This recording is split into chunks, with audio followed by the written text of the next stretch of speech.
So, guys,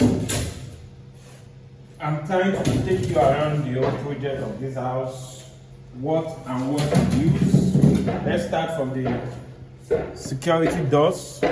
The main. So, guys, this is the making of this door installation project. Yeah, trying to propose this. So this door, this is subframe. So you can see this is what the subframe. This subframe is the one giving the door more strength. So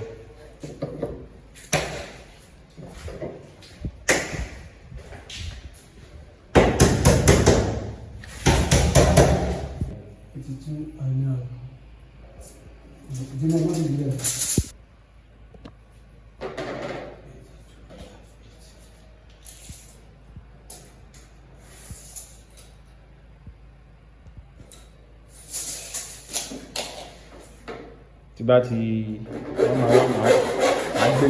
grinding machine now.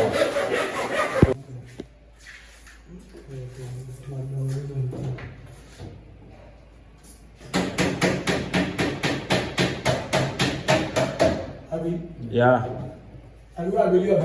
Bẹ́ẹ̀ ni o.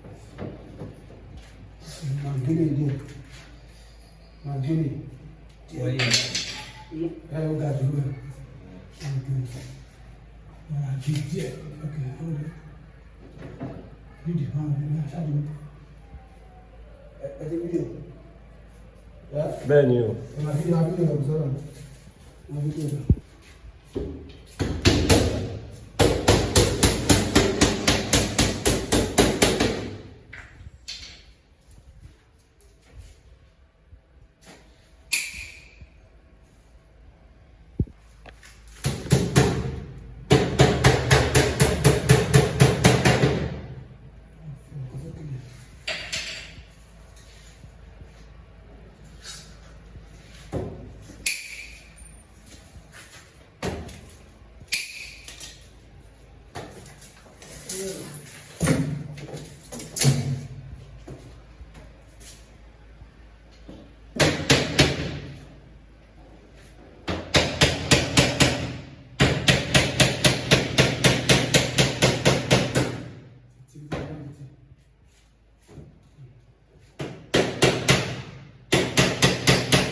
Send your daddy.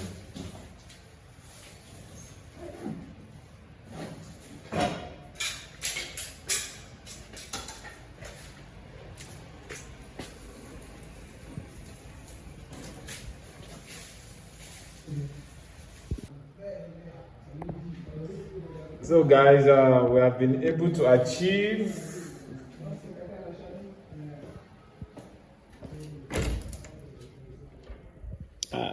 that makes sense.